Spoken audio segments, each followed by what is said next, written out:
So, on a daily basis, I get comments and arguments like, well, it's true because my book is saying it here in this verse in this chapter. And then my argument would be, well, why do you trust that book, that verse, that chapter? Well, because we know that the author is this person.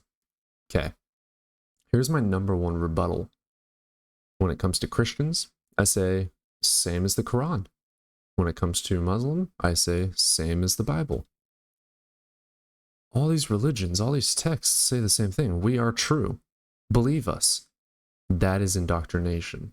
To spread a belief uncritically. When someone says, I believe it because it told me to believe it, we need more. Who's the author? Okay, cool. We found out who the author is. That's a massive step because even the Gospels are completely anonymous. Now that we know who the author is, what is their historicity of credibility? Why can we trust them or not trust them? How many other books have they written? What is their writing style consistent with? Are they very allegorical or are they very literal? How do they get their information? Is it eyewitness? Are they taking other eyewitnesses and actually going through and doing the studies themselves, reading their books, listening to their testimonies, scrutinizing that work? Is that how they're writing it down? We need information to know these things. Another one people give is, for Jesus, for instance, is, well, Julius Caesar. Brother, we got coins with his face. Like, we have archaeology. We don't have that for Jesus. So Jesus does not have more evidence than these other people. There's not more evidence of Jesus than even Socrates. That's kind of embarrassing. And then to say, well, you just need to read your Bible.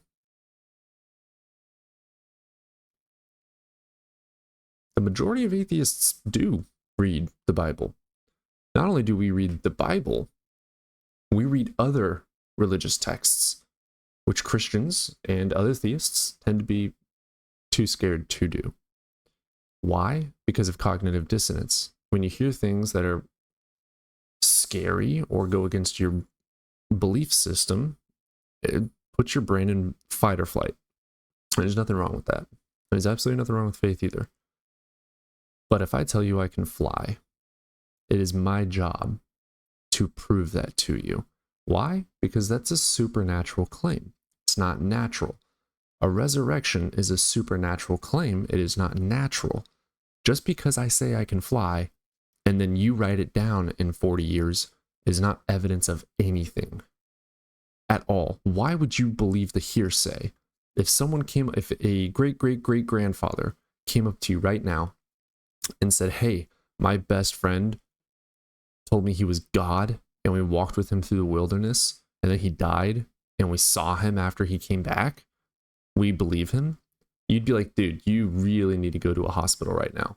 It's not credible. It's supernatural. It's untrustworthy. So many things wrong. There's no credibility to it. And to continuously say that there is credibility to it is kind of ridiculous. We have certain things like Josephus, for instance, and Tacitus, but even those are questionable. So the consensus is that a man named Jesus did exist. And over more, the consensus would be that Jesus did exist. Not just a Jesus, but that Jesus existed.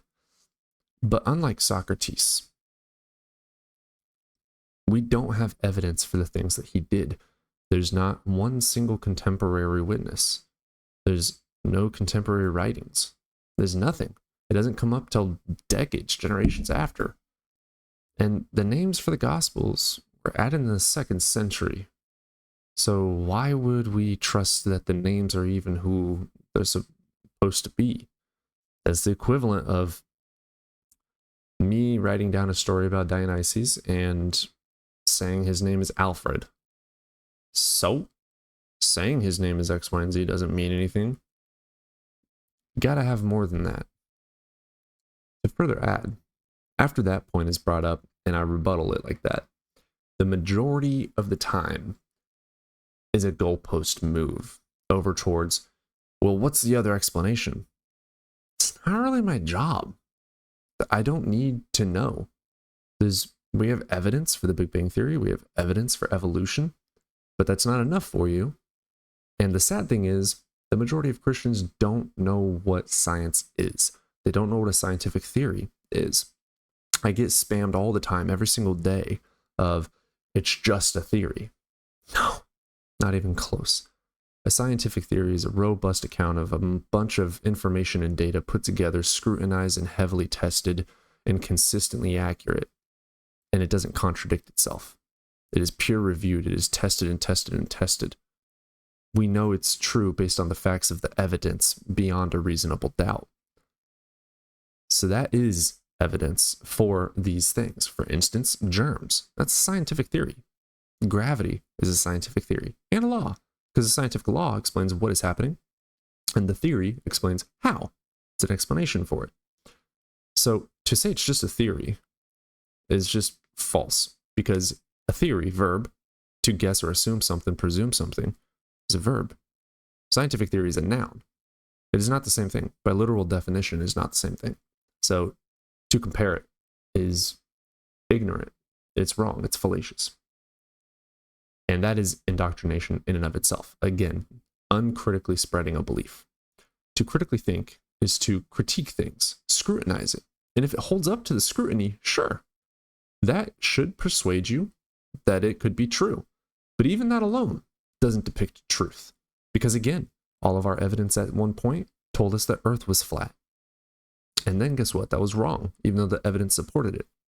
Now, when that comes up, people always say, well, science isn't proving anything. You're right, there's no such thing as proof. And to further add into that, before we had knowledge of germs, it would have been crazy and, in my eyes, inaccurate to say that they are real, because there would be no evidence backing it.